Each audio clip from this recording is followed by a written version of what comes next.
The first time I noticed something was amiss was on an evening that smelled of impending rain and jasmine. Our town, a quaint canvas of suburban bliss tucked away from the clamor of city life, had always been a sanctuary of predictability. It was a place where the most exciting event was the annual fall fair, and the sheriff's most pressing concern was the high school pranksters come Halloween. I had found solace in this predictability, alongside Tom, my husband. The unease began with whispers, soft and disbelieving, that fluttered through the town like the first chill of autumn. People, not strangers but neighbors and friends, began disappearing. It started with the retired schoolteacher who had taught almost every soul in town the wonders of American history. Then, the Eller twins, bright-eyed and mischievous, vanished without a trace from their own backyard. At first, I tried to rationalize the disappearances as the sheriff suggested. Perhaps Mr. Gray had moved away to be with his daughter, and the Ellers had run off on some youthful adventure. But the rationalizations crumbled when Mrs. Henderson, my friend, went missing.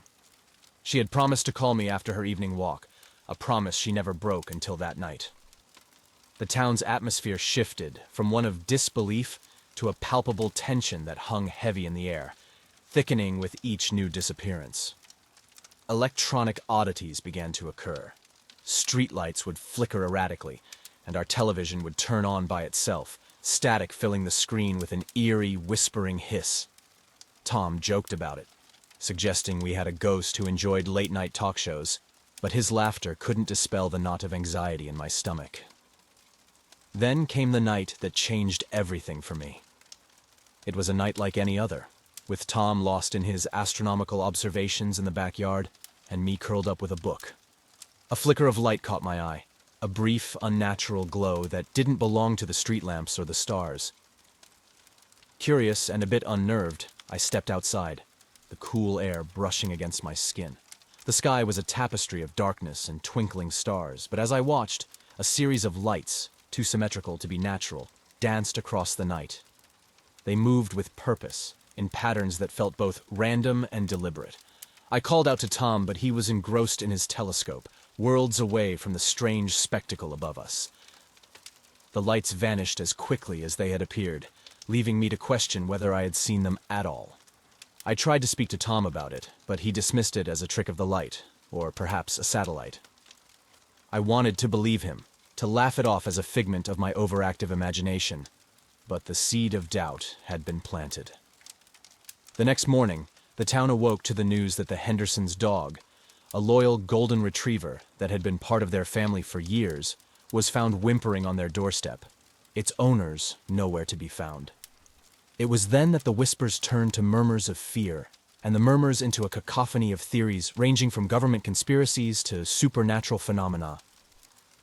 Despite Tom's reassurances, I couldn't shake the feeling of dread that settled in the pit of my stomach. The normalcy of our daily lives continued. Work, meals, conversations about everything and nothing. But beneath it all was a current of fear. I found myself staring out the window at night, searching for those inexplicable lights, wondering what sinister truths lay hidden beneath the facade of our peaceful town. As days turned to weeks and more people vanished, I began to see the signs. Pets became restless. Electronics malfunctioned with increasing frequency, and the night seemed darker, the stars dimmer. It was as if our town had slipped into a shadow, a prelude to something unimaginable. And through it all, Tom remained my rock, grounded in his skepticism. But even he couldn't ignore the tension that had woven itself into the fabric of our lives, a tension that culminated one quiet evening when a sound, strange and unsettling, pierced the silence of our home. As the days grew shorter and the list of the missing lengthened, the quaint charm of our town morphed into a tableau of unease. The once warm greetings of neighbors were replaced by curt nods, eyes darting away too quickly. Tom maintained his composure, attributing the tension to mass hysteria. But the night I saw those lights, something within me shifted, a primal fear awakening to the possibility that we were not alone and not in control. Driven by a combination of dread and determination, I began my own investigation. The local library became my sanctuary, its dusty archives holding decades of newspapers and records. I pored over them, searching for any clue, any precedent that might explain the current events. Amidst the forgotten tales of our town, I stumbled upon a series of articles from the 1950s, detailing a similar wave of disappearances. The stories were dismissed as the work of a serial predator, but the descriptions of lights in the sky and unexplained phenomena bore an uncanny resemblance to our current plight. I began to notice the signs in Tom. His occasional insomnia had morphed into near-nightly vigils by the window, gazing out into the darkness with a mix of fear and fascination. There were mornings he'd wake with a start, unable to recall his dreams, yet visibly shaken. Our conversations grew strained, the once comfortable silences between us now filled with the unspoken tension. I felt isolated. Determined to find answers, I set up cameras around our home, hoping to capture evidence of the lights I'd seen, or the strange noises that had become a nightly occurrence. Nights were spent with one eye on the monitors and the other on Tom, watching as he tossed and turned, muttering incoherently in his sleep. It was on one of these nights, as I sat vigil by the screens, that the unimaginable happened. The cameras picked up a faint glow at the edge of the woods, a glow that grew brighter, more insistent. I watched, heart in my throat, as the lights I'd seen that night reappeared, dancing across the screen in a mesmerizing display. I rushed to wake Tom, but he was gone, the bed cold and empty. Panic set in as I searched the house, calling his name into the silence. The back door stood open, a cool breeze whispering through the gap. I stepped outside, the night air heavy with the scent of impending rain and something else, something electric. The lights were gone, and with them, any evidence that they had been there at all. I returned to the house, a sense of defeat washing over me. The monitors showed only the stillness of the night, and I was left with the realization that my quest for answers had driven a wedge between Tom and me, leaving us more isolated than ever. The truth, it seemed, was as elusive as the shadows that danced at the edge of our perception, hiding just out of reach. As dawn broke, painting the sky with streaks of pink and gold, I knew that our lives could not continue on this path of fear and uncertainty. The town needed answers, and so did I. But more than that, I needed Tom, my partner in every sense of the word. Together, we would face the unknown, searching for the light in the darkness that seemed to engulf our town. The day passed in a blur of normalcy, a stark contrast to the night's revelations. Tom returned to his routine, and I to mine. But the distance between us remained, a chasm widened by the secrets we kept and the fears we harbored.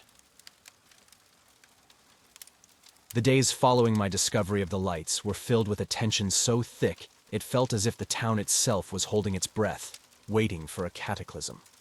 Tom had become more withdrawn, his nights spent staring out into the darkness. Our conversations had dwindled to the bare necessities, the weight of unspoken fears hanging between us like a shroud. It was on one of these restless nights, as the wind whispered secrets to the leaves and the world outside our window seemed to hold its collective breath, that the silence was shattered. A sound, low and throbbing, pulsed through the night, a sound unlike anything I had ever heard.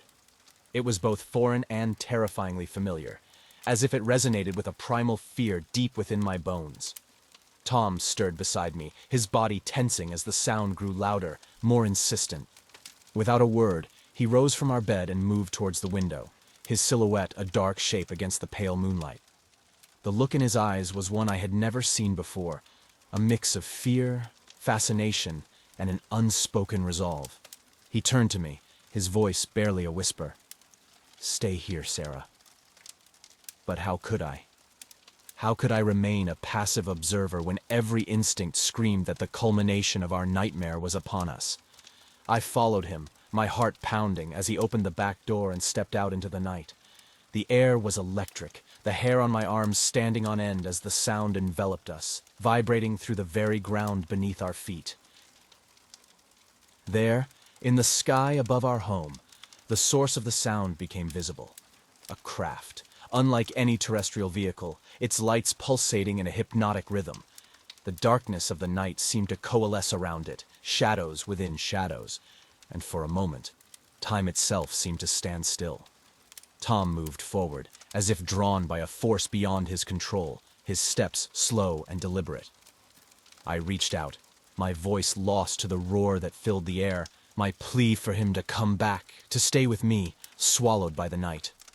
And then, as if the heavens themselves had opened up to claim him, a beam of light descended from the craft, enveloping Tom in its luminescence.